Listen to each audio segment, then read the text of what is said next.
কিছুমান লয়লাস আছে, সেই লয়লাসত আমি নাচিম, গাম, ফূৰ্তি কৰিম, আনন্দ কৰিম, তাত কোনো বাধা নাই।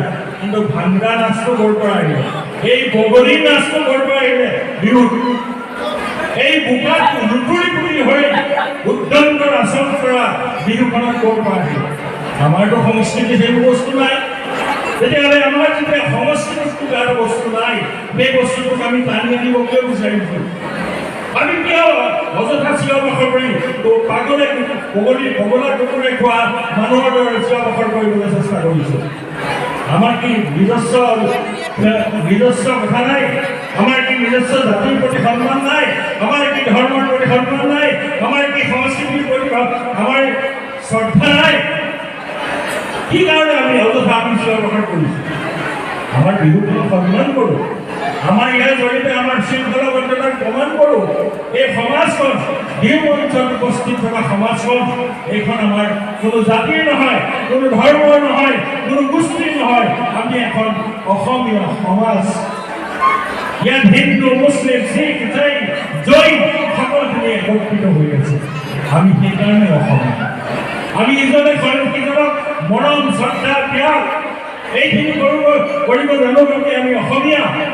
সেইকাৰণে আমি একত্ৰিত, আৰু সেই একত্ৰিতৰ চৰিত্ৰ প্ৰমাণ কৰাই হ'ল আমাৰ এই বিহু মঞ্চ। গতিকে এই বিহু মঞ্চত মোৰ ভাইসকলক অনুৰোধ কৰোঁ, মোৰ ভনীসকলক অনুৰোধ কৰোঁ, মোৰ ভতিজাসকলক অনুৰোধ কৰোঁ, তোমালোকে আমাৰ সংস্কৃতিটোক ভাল এটা ৰূপ দিয়া, ভালভাৱে নাচা, ভালভাৱে ফূৰ্তি কৰা, আনন্দ কৰা, উৎসাহ কৰা, তাত কোনো আপত্তি নাই, আমাৰ সহযোগিতা আছে। কিন্তু এই বিহুখনক বিকৃত ৰূপ দিবলৈ কোনো চেষ্টা কৰিব নালাগে, আৰু কৰিবলৈ যিসকল যায় তেওঁলোকক আমি দমন কৰিবলৈ কুণ্ঠাবোধ নকৰোঁ, এইটো নিশ্চিত। গতিকে আমাৰ সংস্কৃতিৰ স্বৰূপটো আজিৰ তাৰিখত আমি প্ৰকাশ কৰিম। এই বিহু মঞ্চৰ জৰিয়তে অসমীয়া জাতিৰ একতা, ঐক্যতা, এইখিনি কথা আমি ইয়াত প্ৰকাশ কৰিম। তাত আমি উৎকণ্ঠৰ হৈ হাল্লা, হুলস্থুল, এই কিছুমান অদ্ভুত আচৰণ আমি তাতে প্ৰকাশ নকৰোঁ। এই কথাখিনি প্ৰত্যেকেই নজৰ ৰাখক, কাৰণ এইখনে আমাৰ প্ৰতিবিম্ব। এই সমাজখনে আজি বিহু মঞ্চখনে দেখুৱাই দিয়া প্ৰকাশখিনি হ'ল আমাৰ প্ৰতিবিম্ব। আমাৰ জাতিটোৰ একতা, ঐক্যতা, এইখিনি আমাৰ এই বিহুখনৰ জৰিয়তে আমি প্ৰকাশ কৰোঁ। সেইকাৰণে ইয়াত উপস্থিত থকা মোৰ সকলো ভাই ভতিজা, মোৰ ভগ্নী সকলোকে অনুৰোধ কৰিছোঁ, তোমালোকে এনজয় কৰা, ফূৰ্তি কৰা। কিন্তু আমাৰ কিছুমান লয়লাস আছে নহয়, নাচিব কেনেকৈ লাগে আমি কি নাজানো নেকি? আমি সেই পগলা কুকুৰৰ নিচিনাকৈ চিঞৰ বাখৰ কৰাটো কি আমাৰ বিহুখনে কয় নেকি? কোনখন বিহুত আমাৰ কয় সেই পগলা কুকুৰৰ নিচিনা চিঞৰিবলৈ? কোনখন বিহুত কয় আমি ভাংগা নাচ দিবলৈ? কোনখন বিহুৱে আমাক শিকায় বাৰীত বাগৰি বাগৰি লুটুৰি পুটুৰি হ'বলৈ? ক'ত শিকায়? আমাৰতো বিহুখনে সেইবোৰ শিকায়। গতিকে সেই তেনেকুৱা আপতীয়া কিছুমান বস্তু যদি আমাৰ মাজত আছে, সেইখিনি ওলাই যাব আমি বিচাৰোঁ। সেইখিনি নালাগে আমাক, সেই আপতীয়া আমাৰ অসমীয়া সমাজখনৰ মাজত সোমাই থাকিব নালাগে। গতিকে আমাৰ জ্যেষ্ঠসকলকো অনুৰোধ কৰোঁ, এনেধৰণৰ যদি কিছুমান যুৱক, উদ্যন্ত যুৱক আমাৰ মাজত আছে, তেওঁলোকক আমি উলিয়াই পঠাই দিব বিহুখনৰ। তেওঁলোকক আমাৰ প্ৰয়োজন নাই।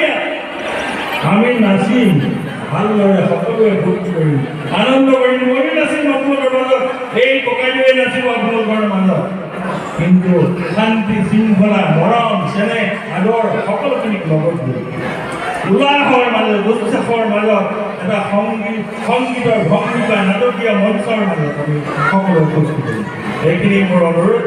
আমাৰ বিহুখন যাতে বিজয়ী কৰিবলৈ কোনো চেষ্টা নকৰে, এইখিনি সকলোৰে প্ৰতি অনুৰোধ ৰাখিছোঁ।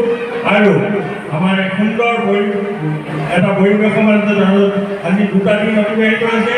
আজি শেষ সন্ধিয়া, এই সন্ধিয়াত আমাৰ মিলি পাৰিছে সুন্দৰভাৱে গীত পৰিৱেশন কৰিব। আপোনালোকক সুন্দৰভাৱে উপভোগ কৰক, আৰু শান্তিপূৰ্ণ পৰিৱেশৰ মাজত আমি বিহুখন উপভোগ কৰোঁ। অসমীয়া সমাজৰ সংস্কৃতি, পৰম্পৰা, মৰম, চেনেহ, আদৰ সকলোখিনি আমি বিহুখনৰ জৰিয়তে সকলোৰ মাজলৈ লৈ যাবলৈ চেষ্টা কৰোঁ। এইখিনি অনুৰোধ ৰাখি আজি মোৰ বক্তব্য সামৰিছোঁ, আৰু এই বিহু মঞ্চখন উদ্বোধন হ'ল বুলি সাংস্কৃতিক সন্ধিয়া উদ্বোধন ঘোষণা কৰি